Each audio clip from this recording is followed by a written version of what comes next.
살아계신 예수 그리스도의 이름으로 기도합니다. And in the name of Jesus Christ, I pray. 아멘. Amen. 여러분 반갑습니다. Nice to meet you.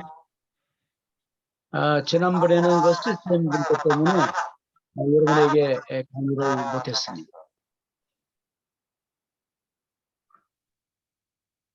목사님, 이게 소리가 잘 막 끊기면서 들려요. 소리가 깨지네 왜? 네. 왜 그럴까?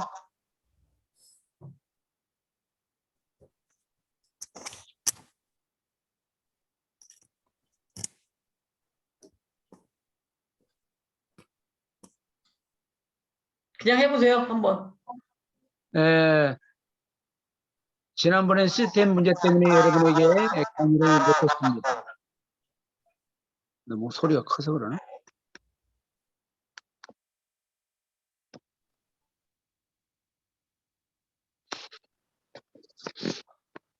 Last week,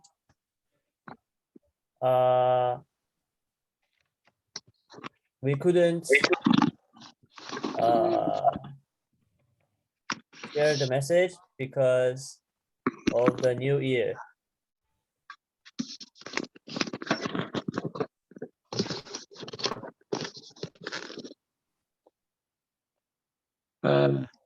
우리 그리스도론 우리 조신의 그리스도론 첫 번째 시간입니다. It's the first lecture of the Christology. 그리스도론은 인격과 사회에 관한 교리입니다. Systemic theology is a discipline that systematically explains and demonstrates the entire Bible according to each topic. 1편과 2편으로 강의하도록 하겠습니다. And I will arrange this into two parts. 1편에는 그리스도 인격에서 그리스도의 이름들, 공통들, 신분들 강의합니다.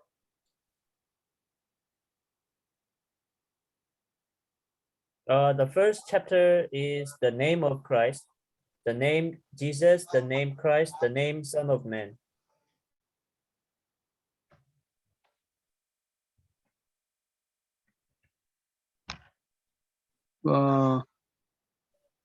그리스도의 Son of Man, Oh, it's the person of Christ, and we will divide into three: the name of Christ, the natures of Christ, and the states of Christ. 2편에는 그리스도의 사역에 있어서 그리스도의 직분들과 그리스도를 통한 속죄를 강의하겠습니다.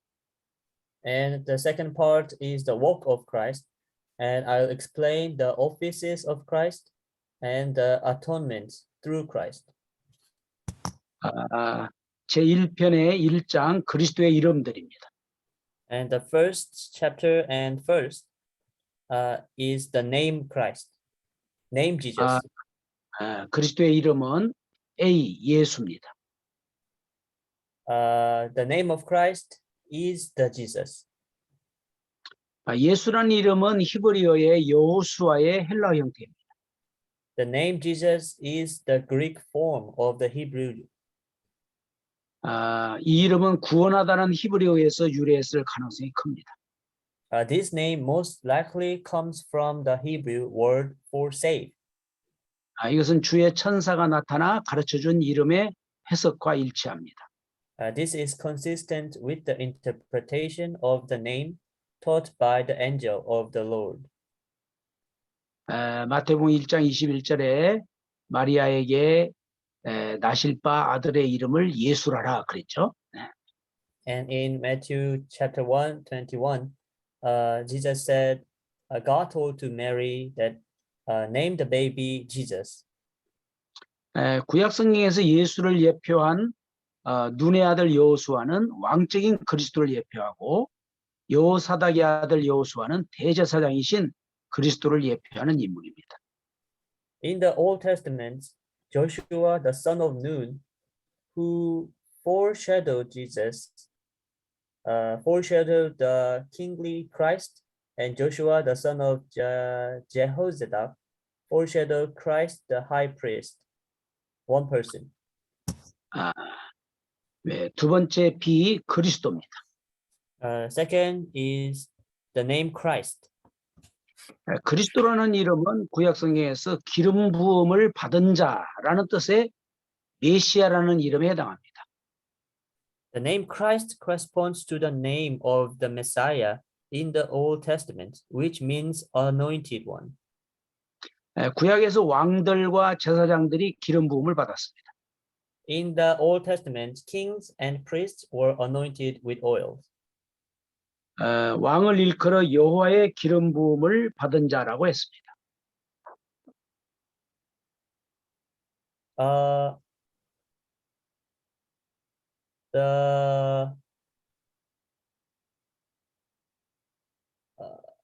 The kings, we said, was anointed by God.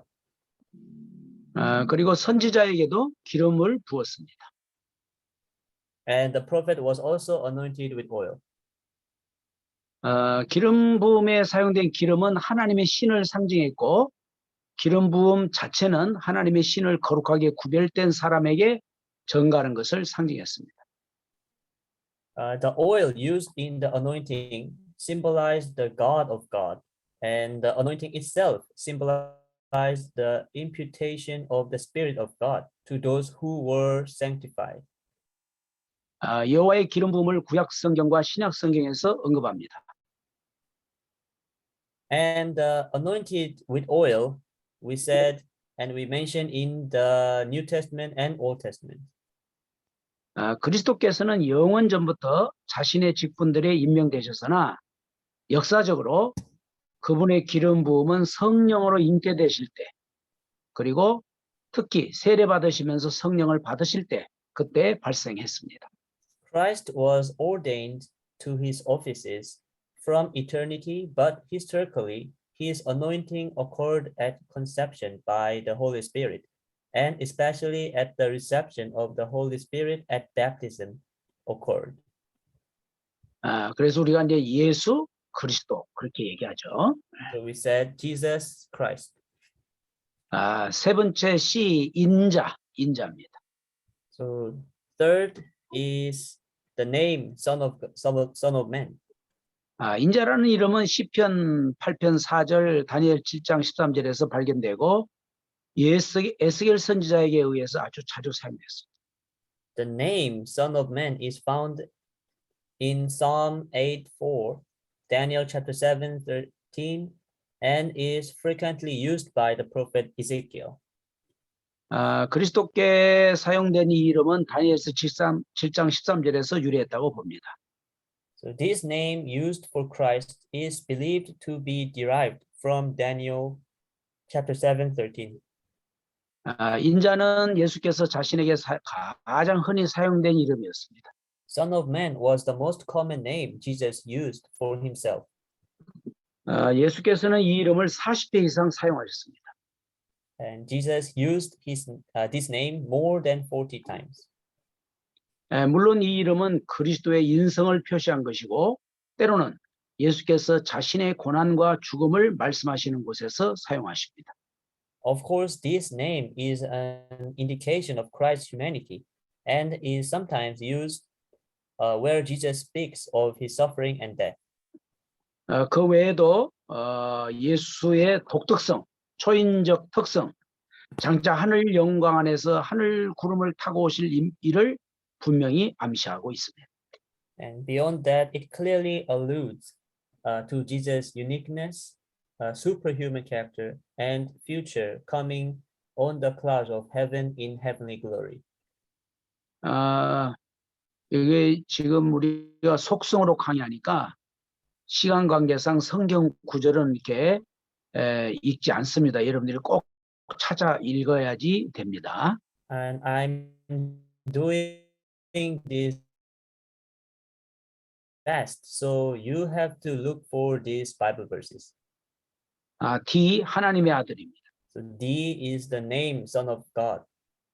하나님의 아들이라는 이름은 구약 성경에서 다양하게 사용됩니다.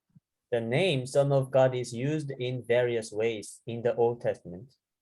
민족으로서의 이스라엘을 말할 때 말하죠. Israel as a nation, 다윗의 가문에 약속된 왕, the promised king of the Davidic family, 그다음에 천사들을 향해서 말합니다. and the angels.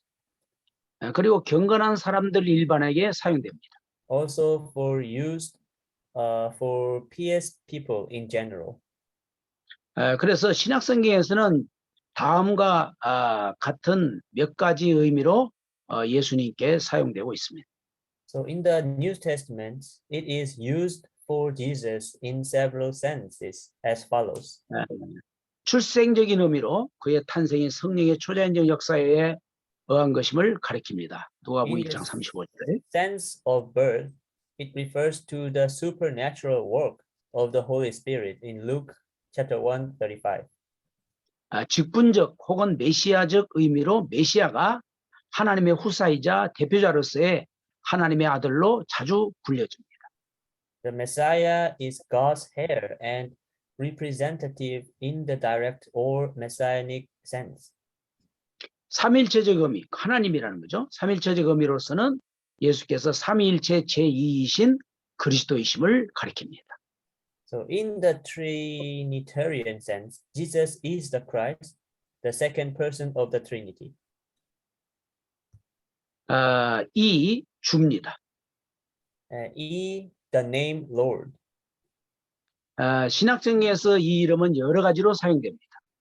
In the New Testament, this name is used in many ways. 단순한 존칭으로서 선생님이라는 단어와 크게 다르지 않습니다. It is used as a simple honorific. 그리스도의 신성과 권위의 개념을 내포하지 않은 단순한 그냥 소유권 또 권위의 표현으로서 주를 사용합니다. The name Lord is a simple expression of ownership and authority that does not imply the concept of Christ's divinity and authority. 그리고 이제 권위의 최고 함축으로서 승기된 인격을 표현하여 사실상 하나님과 동의어로서 주를 부르고 있습니다. We use the name Lord as the highest connotation of authority. It expresses as exalted person and is effectively synonymous with God. 그러니까 성경에서 주 그러면 어떤 때는 하나의 선생님이라고 부를 때 쓰고 어떤 때는 그냥 소유, 주인이라는 의미로 쓰고 예수 그리스도가 정말 삼위일체의 제2이신 이 하나님의 아들이라는 의미에서 주라고 쓰고 있는 것입니다. We use the name Lord as the teacher or our owner and as the triune God, the Son of God. 그러니까 이제 성경을 알아야 되겠죠 우리가. So we have to know the Bible. 그러니까 이제 성경을 여러분들이 쭉 찾아서 읽어야 됩니다. So you have to look for the Bible verses and read it. 원래 이 그리스도론 이 한 가지만 가지고 신학교에서 원래 한 학기를 하는 거예요 원래는. So normally this Christology is a class and lecture for one semester. 그러니까 지금 우리는 한 달에 한 번 한 학기 것을 이렇게 개괄적으로 하는 것이니까 여러분이 한 달에 한 번 한 학기 분량을 우리가 공부한다 생각하시는 거니까 성경을 꼭 찾아서 보시기 바랍니다. So it means that we do this lecture once in a month. So we're doing this class one semester for just a month. So you have to look for the Bible verses. 제2장 그리스도의 본성들입니다.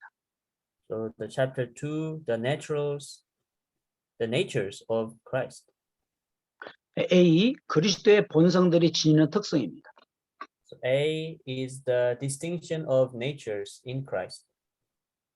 성경은 하나님과 사람 사이에 한 중보자밖에 계시지 않는다고 가르치면서도 이 중보자를 신성과 인성이라는 두 독특한 본성을 지니신 분으로 묘사합니다. Although the Bible teaches that there is only one mediator between God and man, it describes this mediator as having two distinct natures, divine and human. 그러니까 하나님이 어떻게 육체로 나타나실 수 있겠어요? 그런데 이것은 놀라운 경건의 큰 비밀이라고 할 수가 있는 것입니다. So how we said God appeared in physically or with flesh. So we can say this is the natures of God. 1. 그리스도의 신성이죠. First is the divine nature of Christ. 오늘날 그리스도의 신성 혹은 그리스도가 하나님이심을 부정하는 견해가 널리 퍼져 있습니다.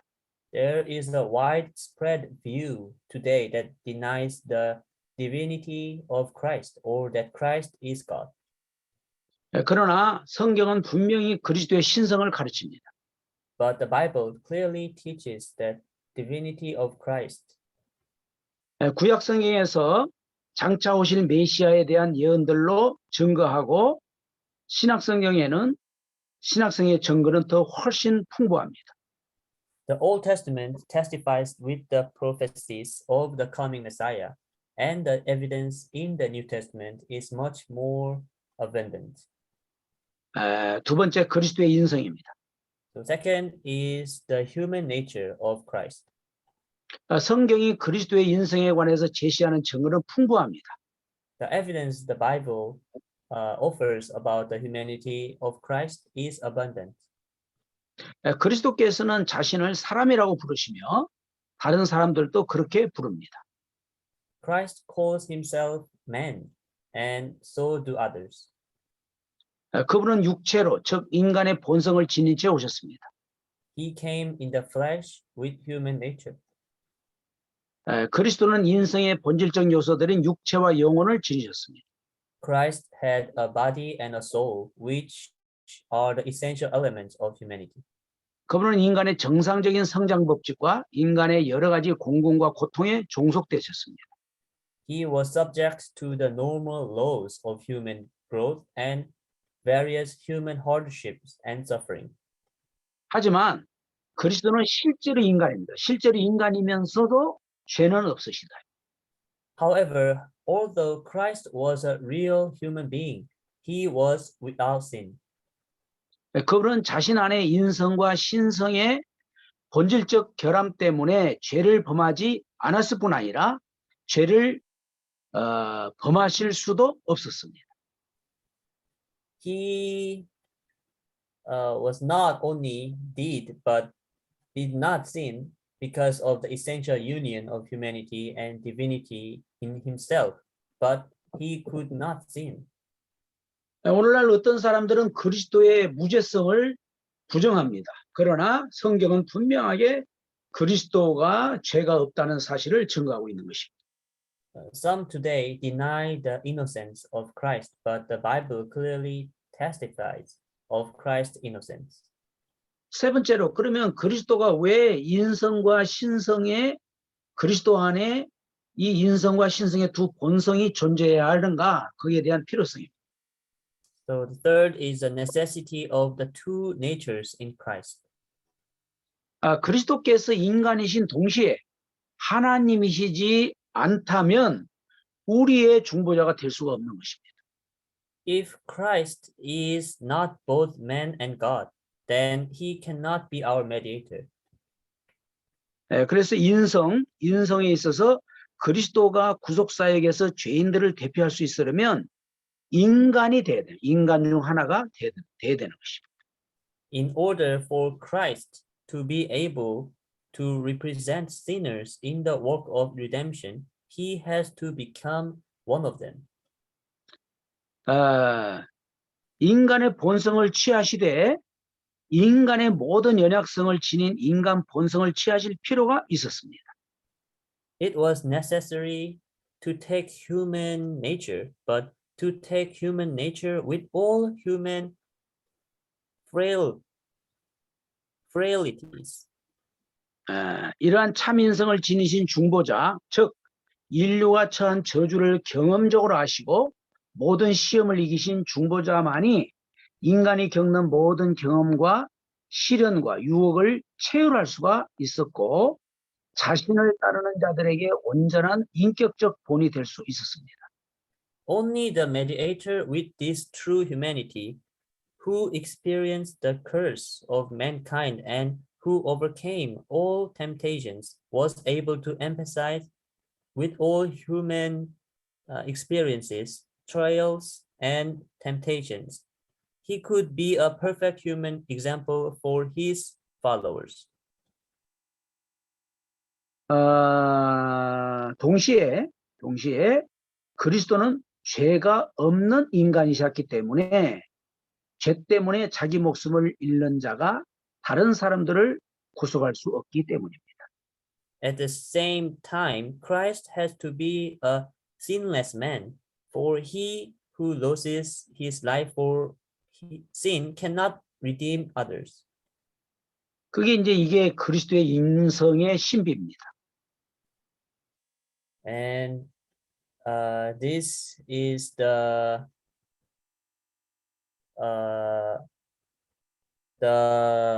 perfect sacrifice of infinite value. 그러니까 그리스도는 죄가 없으니까 우리의 죄를 위해서 대속할 수가 있는 거죠. Because Christ is without sin, so he can represent and replace our sin. 또한 신성이 그리스도 안에 있는 겁니다. 또한 그리스도는 하나님이실 필요가 있었다. 이제 신성을 말하죠. Christ also needed to be God. 그래야만이 이 하나님이야만이 무한한 가치를 지닌 온전한 제사를 드릴 수 있었고 Only then could he offer a perfect sacrifice of infinite value. 그리고 하나님의 진노를 구속적으로 질 수 있었으며 즉 다른 사람들을 율법의 저주로부터 건질 수 있었다는 것이죠. And redeem God's wrath and redeem God's wrath, that is, deliver others from the curse of the law. 그래서 자신의 구속 사역의 결실을 적용할 수가 있었습니다. And he could apply the fruit of his redemptive work. 그러면 이제 그리스도가 한 그리스도 안에 인성과 신성이 있다면 인격의 통일성이 필요하다는 것이죠. 그리스도의 인격의 통일성입니다. Then it's B. We need the unity of the person of Christ. 교회는 칼케돈 공의회로부터 그리스도의 두 본성 교리를 유지하되 동시에 한 인격의 두 본성이 존재한다는 점을 강조해 왔습니다. Since the Council of Chalcedon, the Church has maintained the doctrine of the two natures of Christ, while at the same time emphasizing the existence of two natures in one person. 첫 번째, 한 인격의 두 본성이 존재한다는 교리의 진술. First is the statement of the doctrine of the two natures. In one person. 중보자는 하나의 인격만 있으며 그 인격은 변할 수 없는 하나님의 아들이십니다. 그는 성육신으로 인간의 인격으로 바뀌지도 않았고 인간 인격을 채택하지도 않았으며 다만 인간 본성을 취하셨습니다. The mediator has only one person, and that person is the unchangeable Son of God. He did not change into a human person in his incarnation, nor did he adopt a human personality, only a human nature. 그래서 이 본성은 독립적 인격으로 발전하지 않았고 다만 하나님의 아들 안에 존재하는 인격이 되셨습니다. This nature did not develop into a separate personality, but only became a person existing in the Son of God. 영원 전부터 신적 본성을 지닌 하나의 신적 인격이 영원 전부터 신적 본성, 그러니까 하나님이시죠. 영원 전부터 하나님이신데 하나의 신적인 인격이단 말이에요. 거기에다가 인성을 취하셨고 그로써 이제는 두 본성을 지니게 되셨습니다. From eternity, one divine person with a divine nature assumed humanity, and thus now has two natures. 이렇게 인성을 취하신 뒤에 중보자의 인격은 신적인 것일 뿐 아니라 신인적인 것이 되었습니다. After taking up humanity in this way, the person of the mediator became not only divine, but also divine human. 그래서 그리스도만이 유일한 중보자가 되는 거예요. That's why only Christ is the only mediator.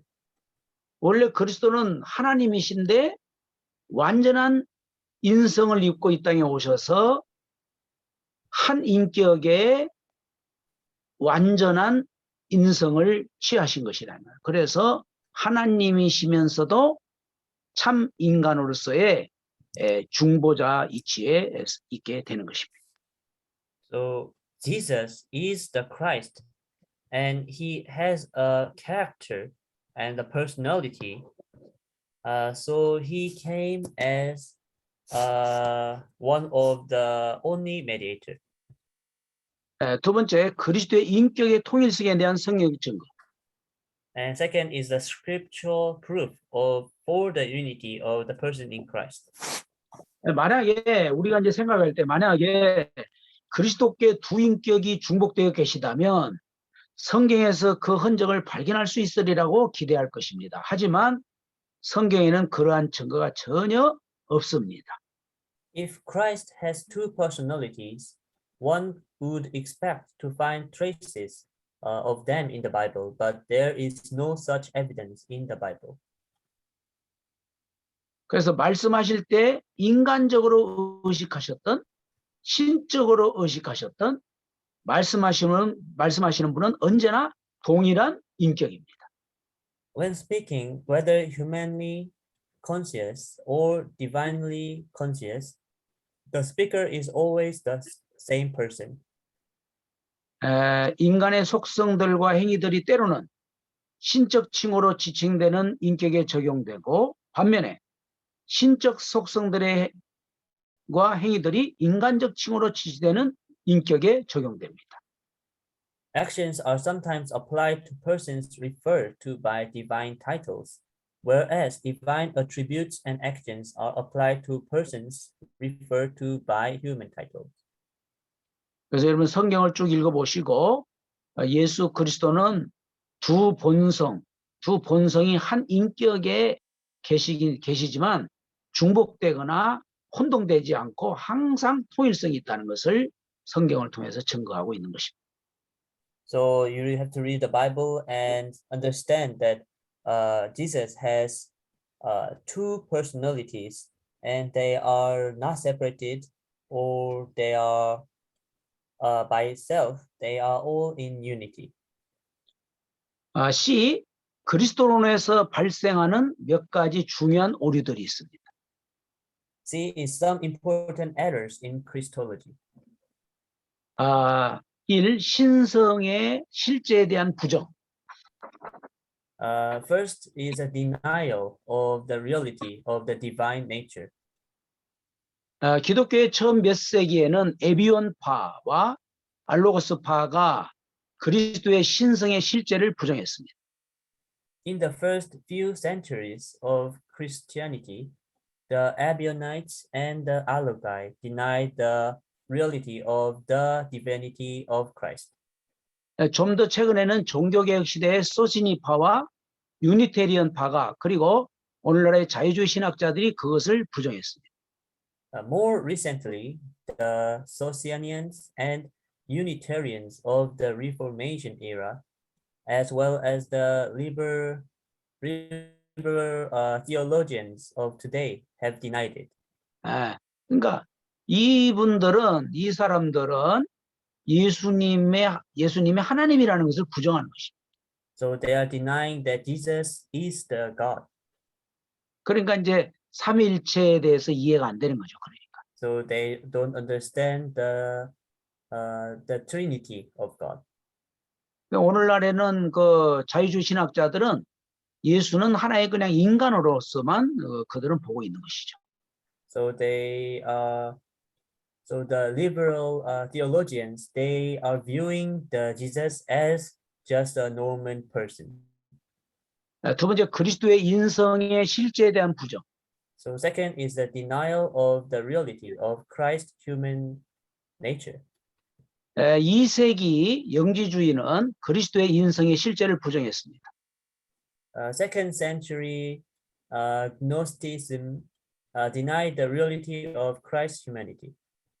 어떤 이들은 그리스도가 단순히 세련된 혹은 천상적인 육체일 뿐이라고 주장한 반면에 다른 이들은 인간 예수와 신적 그리스도, 즉 인간 예수와 잠시 관련되었던 신적 그리스도를 구분했습니다.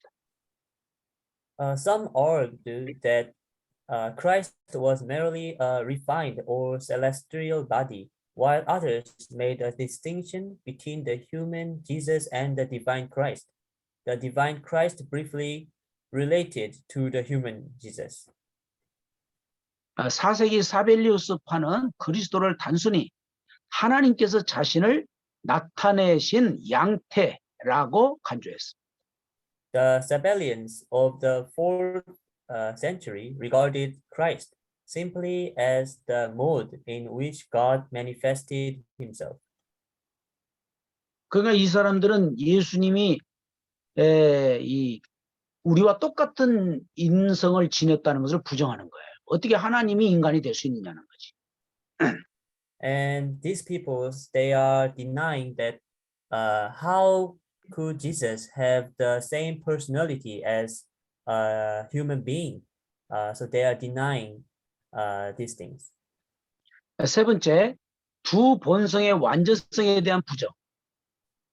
So third is a denial of the integrity of the two natures. 아리우스파는 그리스도를 피조물, 즉 하나님도 아니고 사람도 아닌 일종의 반신으로 간주했습니다. The Arians regarded Christ as a creature, a kind of demigod, neither God nor man. 아폴리나리스는 인간이 영혼, 육혼, 영 세 부분으로 구성되다는 견해에 입각하여 그리스도의 인성이 오로지 육과 혼 두 부분으로 구성된 데 반해 신적 로고스는 영의 지위를 취했다고 주장하였습니다. And whereas Apollinaris, based on the view that man is composed of three parts, body, soul, and spirit, whereas Christ's humanity consisted solely of two parts, flesh and soul, the divine Logos asserted that he assumed the status of spirit. 이거 인간적으로 이렇게 이해하려고 그러다 보니까 인간의 지성을 초월하는 하나님의 신비한 것을 이렇게 이해할 수가 없었던 거죠. So they couldn't understand this in human thought. So overcoming the spirits of Christ in human things and human's brain, they couldn't understand. 네 번째, 그리스도의 인격의 통일성에 대한 부정. And four is the denial of the unity of the person of Christ. 네스토리우스파는 사실상 그리스도 안에 두 본성이 실질적으로 결합되어 있다는 견해를 부정했습니다. The Nestorians actually rejected the view that the two natures were actually united in Christ. 그들은 두 본성을 지나치게 뚜렷하게 구분한 나머지 두 본성을 사실상 목적과 행동에 도덕적으로 합의한 두 인격으로 만들었습니다. They separated the two natures so sharply that they were in fact two persons who were morally agreed upon in purpose and action. 예수님 아까 분명히 한 인격이라고 그랬죠. 그런데 이 사람들은 두 인격이라면 신적 인격, 인적 인격이 충돌한다는 것을 말하고 있는 거죠. So we said that Jesus has one personality, but they are saying Jesus had two personalities, which is as God and as a human. 다섯 번째, 그리스도의 두 본성에 대한 부정. And fifth is the denial of the two natures of Christ. 유티케스파는 그리스도의 두 본성이 인간도 신도 아닌 제3의 본성으로 혼합되었다고 말하는 정반대의 극단을 취했습니다. The Eutychians took the opposite extreme, saying that the two natures of Christ were mixed into a third nature, neither human nor divine. 때때로 이 견해는 마치 인성이 신성에 흡수되었다고 보는 식으로 소개되기도 합니다. Sometimes this view is presented as if humanity was absorbed into divinity. 루터교의 그리스도로는 이 유티케스파와 다소 유사하다고 할 수가 있겠습니다. And Lutheran Christology is somewhat similar to Eutychicism.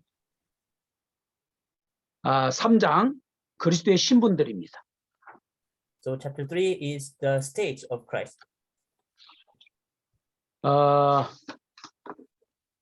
우리는 신분과 상태라는 말을 상호 교차해서 사용합니다. We use the terms status and state interchangeably. 그러나 여기서 신분이라고 할 때는 상태와 정확히 동일하지 않습니다. However, when referring to identity here, it is not exactly the same as state condition. 신분이란 어떤 사람이 인생에서 처한 위치와 특히 율법에 대해 맺고 있는 관계를 말하는 반면에 상태라는 것은 존재 상태, 즉 특히 인생의 상황들에 의해 결정되는 존재 양태를 말합니다. Whereas status refers to a person's position in life and in particular to the law. Status refers to a mode of being, particularly a mode of being determined by the circumstances of life. 중보자 예수 그리스도가 취하신 신분들은 일반적으로 그 신분들로 인해서 파생한 상태들을 포함하는 것으로 간주됩니다. The positions assumed by the mediator are generally regarded as including the states derived from them. 그리스도의 비하와 승기의 단계를 열거하는 것은 사실상 신분들 자체보다는 그 신분들로 인한 상태들을 더욱 부각시킨다고 할 수 있겠습니다. To enumerate the stage of Christ's humiliation and exaltation, in fact, highlights the stage of statues more than the statues themselves. 그래서 A, 비하의 신분, A is the state of humiliation.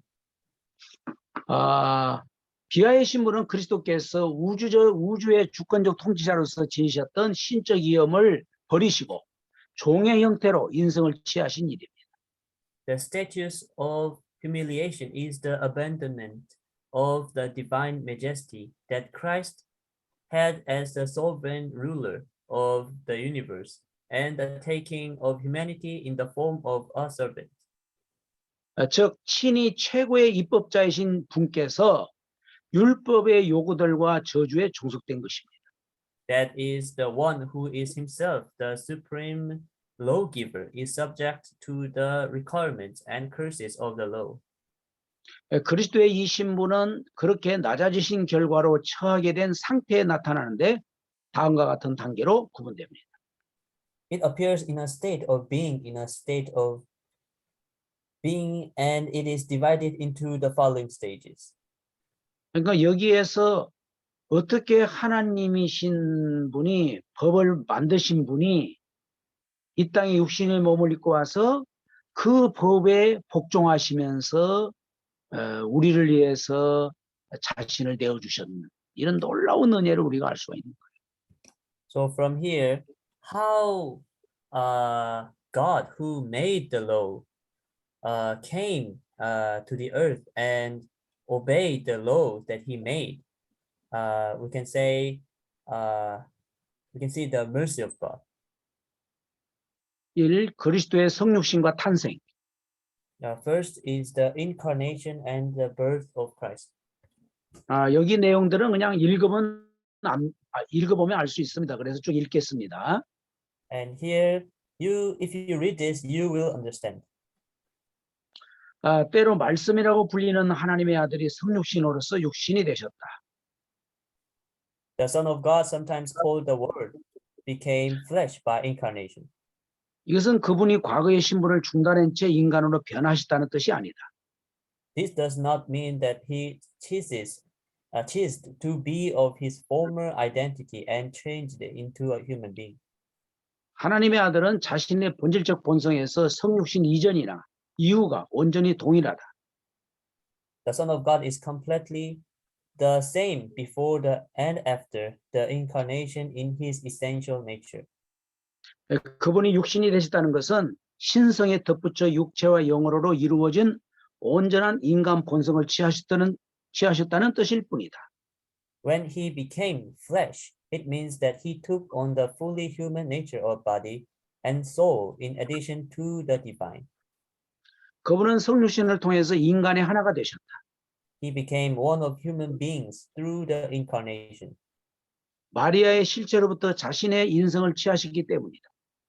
Because he took his humanity from the substance of Mary. 제세례파는 그리스도께서 인성을 하늘로부터 받으셨고 마리아는 단순히 그것의 도관 혹은 통로에 지나지 않았다고 주장한다. Anabaptists asserts that Christ received humanity from heaven and that Mary was merely a conduit or conduit to it. 그러나 성경은 그게 아니고 성경은 성육신이 동정녀 탄생에 의해서 이루어졌다고 가르치는 것입니다.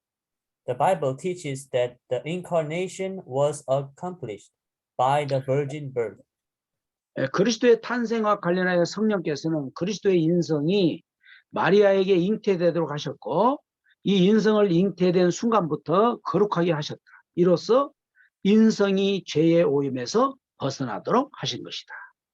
Regarding the birth of Christ, the Holy Spirit made the human nature of Christ conceived in Mary, and this humanity was sanctified from the moment of her conception. In this way, humanity was freed from the contamination of sin. 두 번째, 그리스도의 고난입니다. Second is the sufferings of Christ. 우리는 그리스도의 고난을 최후에 당하신 고통에 국한시켜 생각하는 경향이 있습니다. 하지만 실제로는 그분의 전 생애가 고난의 삶이었습니다. We tend to think of Christ's sufferings as confining them to the suffering he suffered in the end. But in reality, his entire life was a life of suffering. 그것은 만군의 여호와께서 종으로 사신 생애였고 죄 없으신 분이 죄로 인해 저주받은 세상에서 사신 생애였습니다. It was the life of the Lord of hosts as a servant, the life of the innocent in a world cursed by sin. 그분은 순종의 길이 곧 고난의 길이었습니다. 그분은 사탄의 거듭된 공격으로 고난을 받으셨고 자기 백성의 미움과 불신앙으로 그리고 원수들의 박해를 받으셨습니다. He was the way of obedience, the way of suffering. He suffered from the repeated attacks of Satan, the hatred and unbelief of his people, and the persecution of his enemies. 그분만큼 통렬한 고통과 슬픔과 도덕적 악을 느낄 수 있는 사람이 다시 없습니다. 예수께서 시험받는 인간들을 채울하는 진정한 대제사장이 될 수 있었던 것은 친히 사람들의 시련들을 겪으셨기 때문입니다. No one could ever feel the stringing pain, sorrow, and moral evil he did. The reason that Jesus could become a true high priest who had compassion for those who were being tempted was because he himself went through human trials. 예수 그리스도의 전생에 33년 동안의 전생애가 예수님은 이 고난의 생애였었어요. The 33 years of life of Jesus was all suffering. 그리스도의 죽음입니다. And third is the death of Christ. 여기서 그리스도의 죽음을 말할 때에는 그분의 육체적 죽음을 염두에 두어야 합니다. When the death of Christ is spoken of here, his physical death must be kept in mind. 그리스도는 우발적인 사고로 죽지 않으셨고 암살자의 손에 죽지 않으셨으며 법의 판결에 의해서 죽으셨습니다. Christ did not die by accident, nor at the hands of an assassin, but by the judgment of the law. 그분은 죄가 없지만은 법적으로 범죄자들의 하나로 간주되셨습니다. He was regarded as one of the criminals. 그리스도는 세계 최고의 사법 권력인 로마 법정에서 재판을 받아 사형 선고를 받으셨고 로마식의 십자가형을 받으심으로써 가장 저급한 죄수이자 인류의 찌꺼기로 간주되셨습니다. 저주의 죽음을 당하셔서 우리를 위하여 저주를 받은 바 되신 것입니다.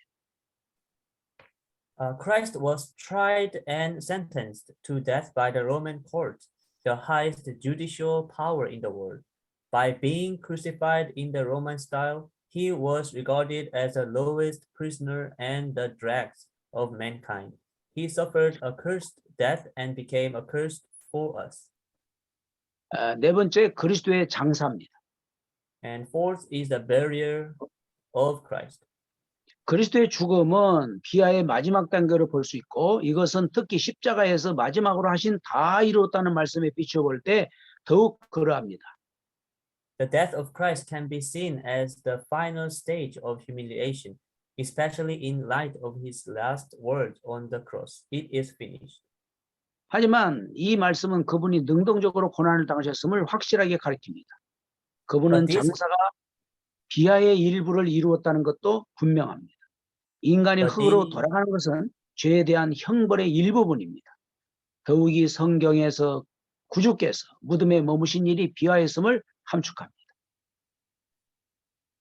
But these words clearly indicate that he suffered actively.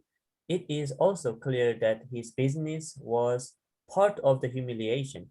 Man's return to dust is part of the punishment for sin. 그리스도의 장사는 구속받은 자들을 위해 무덤의 공포를 제거하고 그들을 위해 무덤을 거룩하게 하는 목적을 이루었습니다. And furthermore, the Bible implies that the Savior's stay in the tomb is likened, and the burial of Christ served the purpose of removing the odors of the tomb for the redeemed and sanctifying the tomb for them. 다섯 번째, 그리스도께서 지옥에 내려가심. And the fifth is the descent of Christ into Hades. 사도신경은 구주의 고난과 죽음을 언급한 뒤에 그는 지옥에 내려가셨다라고 덧붙입니다. 이것은 로마 카톨릭 교회는 그리스도께서 죽으신 뒤에 조상들의 림보에 유폐되어 있는 구약 성도들을 풀어내어 하늘로 데리고 올라가시기 위해서 그것으로 내려가셨다는 뜻으로 해석합니다. After the Apostles' Creed mentions the Savior's suffering and death, it adds, he descended into hell. The Roman Catholic Church interprets this to mean that after Christ died, he went down there to release the Old Testament saints from their custody in the limbus patrum of their ancestors and take them up to heaven. 루터교는 지옥에 내려가신 일을 그리스도의 성기의 첫 단계로 간주합니다. And Lutheranism regards the descent to hell as the first step in Christ's exaltation.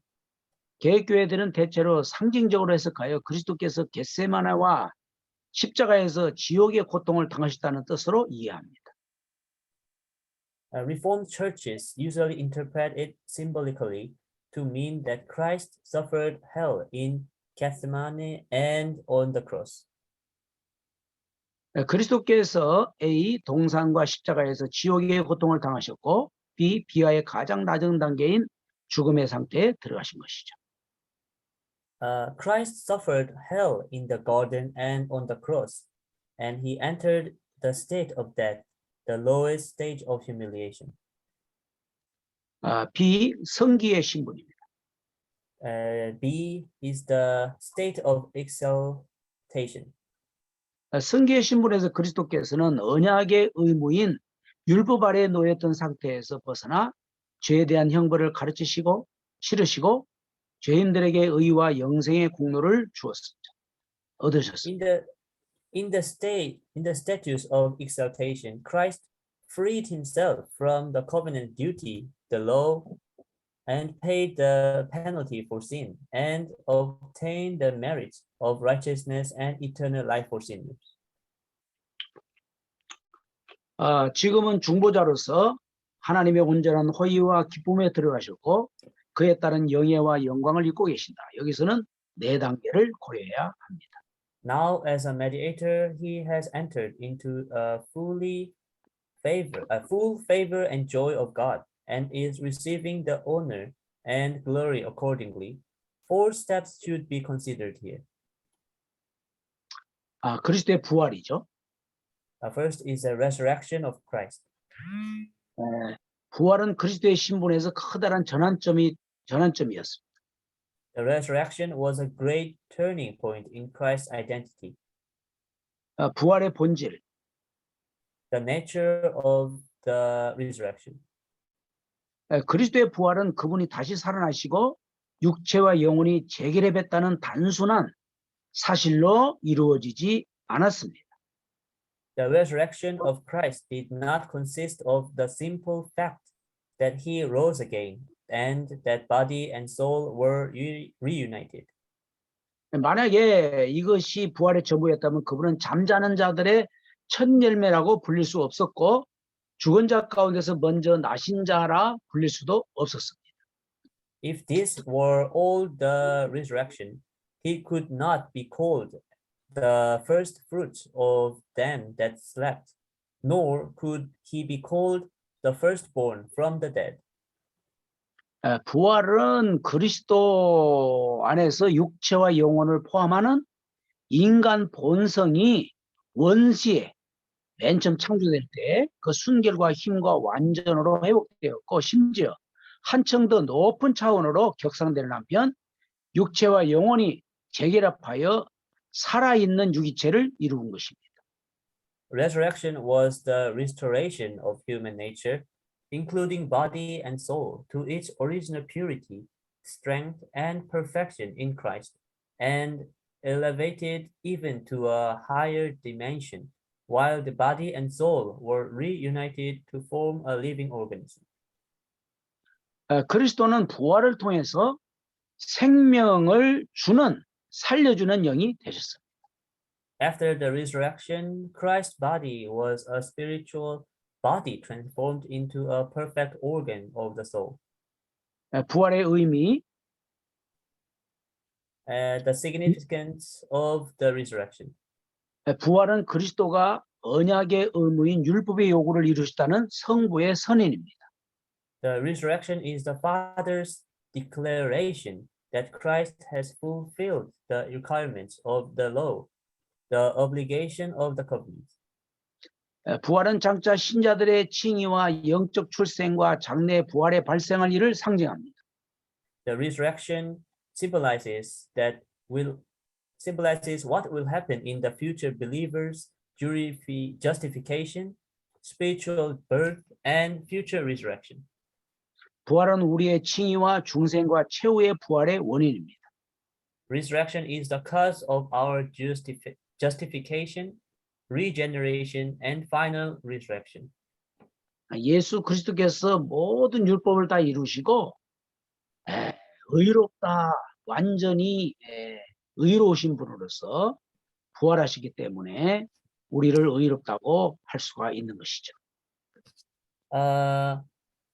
Because Jesus fulfilled the laws, so we can say that Jesus is in the righteousness. C. 부활에 대한 부정. See the denial of the resurrection. 예수 그리스도의 부활은 모든 자연적 설명을 무색해 하는 기적이다. 이런 이유로 오늘날 많은 사람들은 그리스도의 부활을 부정하면서 그것이 물리적으로 불가능하다고 주장합니다. The resurrection of Jesus Christ is a miracle that overshadows all natural explanations. 그러니까 예수 그리스도의 신성을 믿지 않으면 절대 이 부활을 믿을 수가 없는 거죠. If we cannot believe the Holy Spirit of Jesus, then we cannot believe in the resurrection. 그래서 뭐 거짓말을 퍼뜨렸다, 뭐 기절설, 또 환상설, 동양 종교와 이교 신화에서 끌어들였다는 설 이런 것들이 있지만은 성경과 맞지 않는 것들이죠. So there is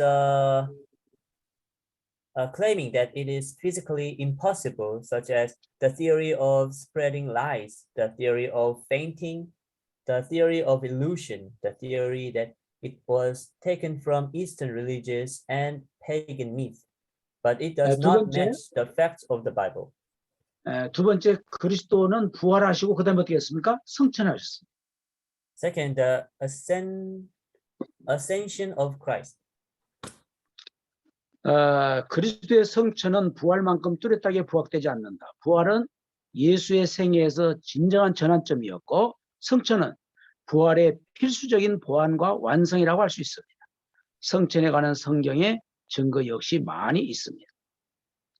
The ascension of Christ does not stand out as clearly as the resurrection. The resurrection was a real turning point in the life of Jesus, and the ascension can be said to be the essential complement and completion of the resurrection. There are also many biblical evidences of the ascension.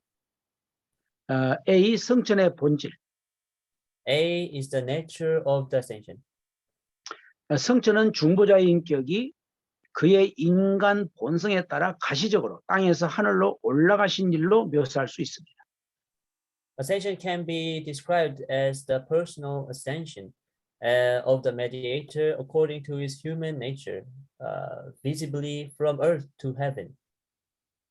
그것은 한 장소에서 다른 장소로 가는 지역적 이동이었습니다. It was a regional movement from one place to another. 그리스도의 인생이 이제는 하늘 영광의 충만함으로 들어갔고 하늘의 삶에 완전히 적합하게 되었습니다. The humanity of Christ has now entered into the fullness of heavenly glory and is fully fitted to the heavenly life. 성경은 하늘을 분명히 장소로 표시하며 하늘은 천사들과 성도들 같은 피조물들이 거주하는 거주지이며 장소인 땅과 나란히 언급되는 경우가 많습니다. The humanity of Christ has now entered into fullness of heavenly glory and is fully. The Bible clearly marks heaven as a place, and heaven is the dwelling place of creatures such as angels and saints, and is often mentioned alongside the earth as a place. 성경은 우리의 생각을 위로는 하늘로 향하게 하고 아래로는 지옥으로 향하게 합니다. The Bible directs our thoughts upward to heaven and downward to hell. B. 루터교의 성천개념. And B. The Lutheran conception of the ascension. 루터교의 성천개념은 개혁파의 개념과 다릅니다. The Lutheran concept of ascension is different from that of the Reformed. 루터교는 성천을 지역 이동으로 간주하지 않고 상태의 변화로, 즉 그리스도의 인성이 성육신하신 때에 부여받은 신적 완전성들을 충분히 누리고 발휘하는 상태로 들어가고 그로써 영원히 편지하게 된 것으로 간주하는 것입니다. Lutheranism does not regard ascension as a local movement, but as a change of state that is a state in which Christ's humanity fully enjoys and exerts the divine perfection endowed in the incarnation, thereby becoming eternally omnipresent. C. 성천의 의미. C is the significance of the ascension. 성천에서 보게 되는 것은 우리의 크신 대제사장이신 그리스도께서 성부께 자신이 완수하신 제사를 보이시기 위해서 지성소에 들어가시는 모습입니다. In the ascension, we see Christ, our great high priest, entering the Holy of Holies to show the Father the sacrifice he has accomplished. 이것은 벌써부터 하늘 처소에서 그리스도와 함께 거하고 있고 장차 그분과 영원히 있게 될 모든 신자들이 경험하게 될 성천에 대한 예언입니다. This is a prophecy of the ascension that will be experienced by all believers who are already living with Christ in their heavenly dwelling place and will be with him forever. 그리스도의 성천은 그분에게 속한 사람들을 위해서 거처를 예비하는 목적도 수행했습니다. Christ's ascension also served the purpose of preparing a place for those who belong to him. 주님이 성천하셔서 우리를 위해서 다 처소를 준비하고 있다는 거예요. And so he ascends and he is preparing our house and our lodge in heaven. 세 번째, 하나님의 우편에 앉으심. Third, Christ's session at the right hand of God. 그리스도께서는 성천하신 뒤에 성부의 우편에 있는 보좌에 좌정하셨다. After ascending into heaven, Christ was seated on the throne at the right hand of the Father. 하나님 우편이라는 표현은 문자적으로 받아들일 수 없으며 권능과 영광의 장소를 상징적으로 지적한 표현으로 이해해야 한다. It cannot be accepted as an enemy, and it must be understood as a symbolic representation of the place of power and glory. 그리스도께서 성부의 우편에 앉으셨다는 것은 교회와 우주에 대한 통치권이 그분에게 위임되었다는 뜻이며 공식적으로 신인의 지위에 오르신 것이다. Christ seated at the right hand of the Father means that the dominion over the church and the universe has been delegated to him, and he has officially ascended to the status of a God-man. 하나님 우편에 앉아 계시는 동안 그리스도는 교회를 다스리고 보호하시고 자기 백성을 위해서 우주에 대한 권위를 행사하시고 자신이 완수하신 제사를 성부께 바치고 신자들을 위해 끊임없이 도구하시며 성령을 통해서 그리고 종들을 도구로 사용하셔서 자기 백성을 가르치신다. While seated at the right hand of God, Christ reigns and protects the church, exercises authority over the universe for his people, offers the sacrifices he has accomplished to the Father, and intercedes constantly for the faithful through the Holy Spirit. And he uses his servants as tools to teach his people. 그러니까 성천하셔서 하나님 보좌 우편에 계신단 말은 하나님의 모든 권능과 영광을 위임받으셔서 온 세상을 통치하고 계신다. What it means that Jesus ascends and seated at the right hand of God, it means that God gives his all authority and his all power. So Jesus rules the world.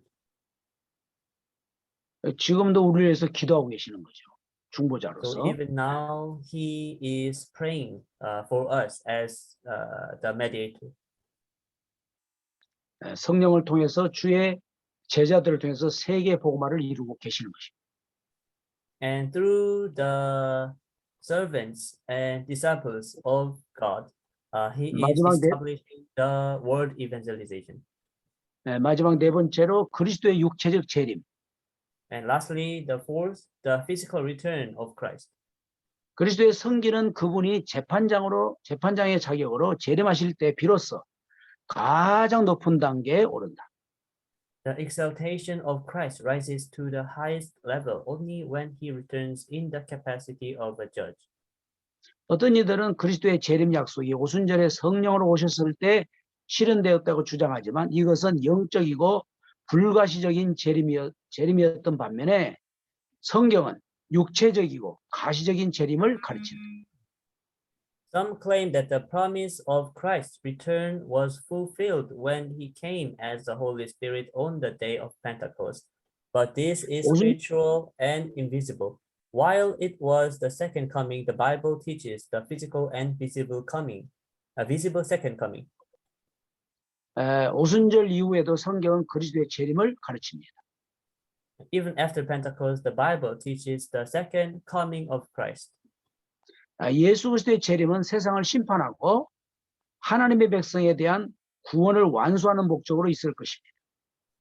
The second coming of Jesus Christ will be for the purpose of judging the world and accomplishing salvation for God's people will be. 그것은 그리스도의 구속사역의 완전한 승리를 널리 알릴 것입니다. And it will publicize the complete victory of Christ's work of redemption. 오늘 이게 분량이 많죠. 오늘 And today there is a lot of things. 여러분 굉장히 중요한 그 그리스도들이기 때문에 여러분들이 꼭 여러 번 반복해서 보시고 특별히 성경 구절들을 찾아서 꼭 읽어보시기를 바랍니다. This is really important lecture of Christology. So you have to read over again and look for the Bible verses. 여러분 이러한 놀라운 이 그리스도의 십자가의 사랑을 우리가 받았으니까 이 복음 안에서 기도하고 응답을 누려야 되겠습니다. We received the love of cross of Jesus. So we have to pray and enjoy in gospel. 여러분 복음의 능력으로 이 코로나 시대를 이기고 오히려 제자로 세워지는 축복의 시간 되기를 바랍니다. And you let this time be for you, the disciples, to be built and enjoy the power of gospel to overcome the COVID-19. 기도하겠습니다. Let's pray. 하나님 아버지 감사합니다. Dear Lord, thank you so much. 케냐와 아프리카와 세계 복음화의 기여기 되고 귀한 렘넌트들에게 그리스도론을 강요했습니다. For the disciples who will save Kenya and the world, will receive the message of Christ. 그리스도로 충만하고 그리스도의 능력 안에서 기도하여서 하나님의 신실한 제자로서 세워지게 주옵소서. Let these people be raised as sincere disciples and be fulfilled in Christ and the power to pray. 성령사님과 함께 그리스도의 복음 안에서 세계 복음화의 비전을 성취해 나갈 수 있도록 역사에 주옵소서. God, please work upon them so they can go out with Pastor Kim and evangelize the others. 주여 사랑하는 제자들 삶 속에 또 학업 속에 또 가정과 모든 교회의 일에 주님이 함께 하시고 은혜를 더하여 And God, please help the disciples' life and their businesses and their family and the affairs in church. 살아계신 예수 그리스도 이름으로 기도합니다. And in the loving name of Jesus Christ, I pray. 아멘. 아멘. Amen. 감사합니다.